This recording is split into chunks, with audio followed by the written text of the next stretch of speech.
Now you are watching New Eden TV. எனக்கு அன்பான சகோதர சகோதரிகளே, ஆண்டவராகிய இயேசு கிறிஸ்து நாமத்தில் உங்கள் அனைவரையும் வாழ்த்தி வரவேற்கிறேன். இன்றைக்கான தினவசனம் தானியேல் 9ஆம் அதிகாரம் 4ஆம் இறைவசனம். என் தேவனாகிய கர்த்தரை நோக்கி ஜெபம் பண்ணி பாவ அறிக்கை செய்து, ஆண்டவரே, உம்மில் அன்பு கூர்ந்து உம்முடைய கற்பனைகளை கைக்கொள்கிறவர்களுக்கு உடன்படிக்கையையும் கிருபையையும் காக்கிற மகத்துவமும் பயங்கரவுமான தேவனே, கர்த்தருக்கு மகிமை உண்டாதாக. இன்றைக்கு இந்த தினவசனம் மூலியமாக நாம் எப்பேற்பட்ட ஒரு சூழ்நிலைக்கு தள்ளப்பட்டாலும் ஆண்டவர் இங்கு நமக்கு ஆலோசனை தருகிறார். இங்கு ஒரு உதாரணத்தை கூட நாம் சிந்திக்கலாம்.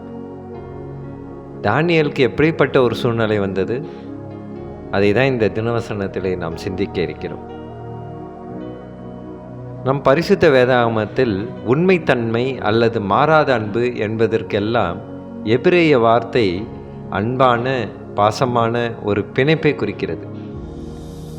தன்னை வணங்குபவர்கள் மேல் ஆண்டவர் வைத்திருக்கும் அன்பை பற்றி சொல்வதற்காக இந்த வார்த்தையை அடிக்கடி பயன்படுத்தியிருக்கலாம்.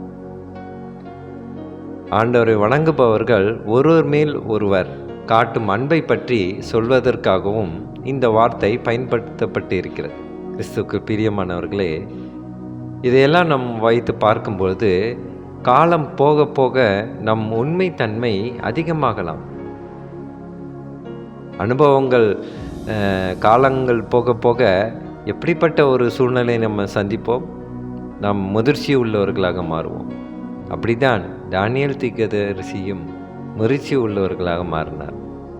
தானியேலின் விஷயத்தில் இது எப்படி நடந்தது என்று பார்ப்போம்.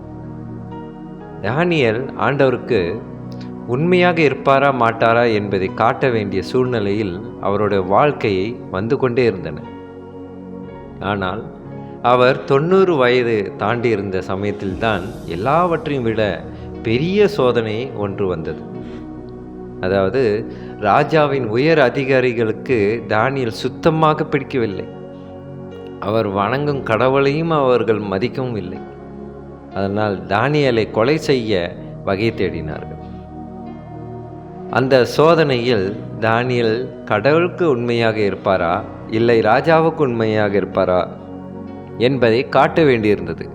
கிறிஸ்துவுக்கு பிரியமானவர்களே, இன்றைக்கு நமக்கு கூட அப்படி ஒரு சூழ்நிலை வரலாம்.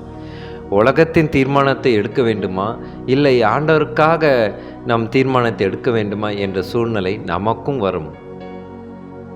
இப்படிதான் ராஜாவுக்கும் உண்மையாக இருப்பதற்கு தானியேல் ஒரே ஒரு விஷயத்தை மட்டும்தான் செய்ய வேண்டியிருந்தது.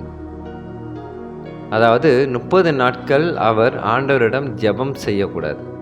ஆனால் தானியேலோ ஆண்டவருக்காகத்தான் அவர் உண்மையாக இருந்தார்.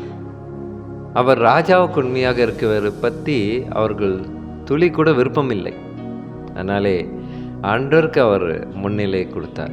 கிறிஸ்துக்கள் பிரியமானவர்களே, இன்றைக்கு நாமும் கூட எப்பேற்பட்ட காரியமாக இருந்தாலும் சரி, ஆண்டவருக்காக நாம் ஒரு தீர்மானத்தை எடுத்து இந்த உலகத்தை விட்டு விலகி வந்தால் ஆண்டவர் நம்மளை மிகுதியாக ஆசீர்வதிப்பார்.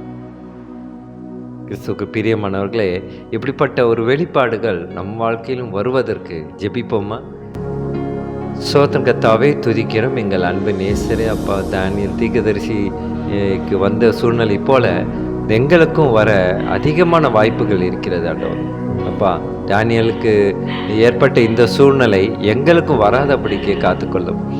தானியேல் எப்படி இதை சரி செய்தாரோ அதுபோல நாங்களும் எந்த ஒரு சூழ்நிலையாக இருந்தாலும் உம்மை சார்ந்தே நாங்கள் வாழ்ந்திட உமக்கு பிடித்த மாதிரியான தீர்மானங்களை எடுக்க தேவ கிருபை செய்ய மாட்டார். சோத்திரம் கர்த்தாவே, எங்கள் அன்பு சகோதர சகோதரிக்கு நான் ஜெபிக்கின்ற கர்த்தாவே, இந்த நாள் முழுவதும் அவர்களோடு இருந்து ஒவ்வொரு காரியத்திலும் நீர் வெற்றி பெறச்சி. சோத்திரம் கர்த்தாவே, துதிக்கிறோம். இயேசு மூலியமா ஜெபிக்கின்றோம் நல்ல பிதாவே. ஆமீன், ஆமீன்.